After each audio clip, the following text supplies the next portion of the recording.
Miles Davis. Miles loved the way he played.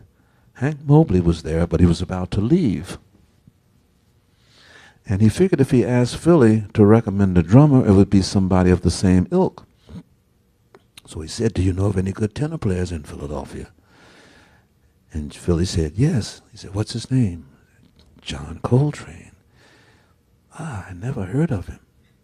Can he play? Philly probably made the understatement of his life because he simply said, mm-hmm. John left the little coterie of musicians because we used to be together all the time. John and I were together all the time. And he went to New York. I saw him about a week later because they were rehearsing getting the repertoire together. And on Columbia Avenue in North Philly where we both live. I said, how's it going, John? He said, it's going great, but Miles needs some tunes. Do you have any tunes? Did I have any tunes? That's all I had. I mean, I look back at it in retrospect now. It was terrible. I used to meet people, and after I shake their hand, bam, I'd give them a tune. Did anything ever happen? Nothing. So I said, yeah. And then I thought about this tune. I said, well, maybe if I just send one tune. You know, if you send a bunch of tunes, it gets confusing. I'll send this one tune. And I didn't think any more about it because nobody ever recorded anything. And I ran into him about a month later, and he said, you know that tune you gave me? I said, yeah. He said, we recorded it. I said, what? Miles recorded my tune? He said, yeah, he dug it. I said, you're kidding me. No.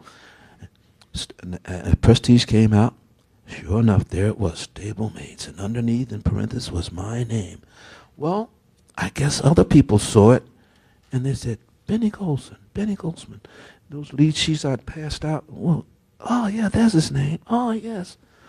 They started recording my stuff. I owe my beginning as a jazz composer to my dear friend John Coltrane and Miles Davis, who recorded it. Now, when I saw Miles, he said to me, what were you smoking when you wrote that? And the reason I gave it that name, you remember a trumpet player up in Boston named Herb Pomeroy?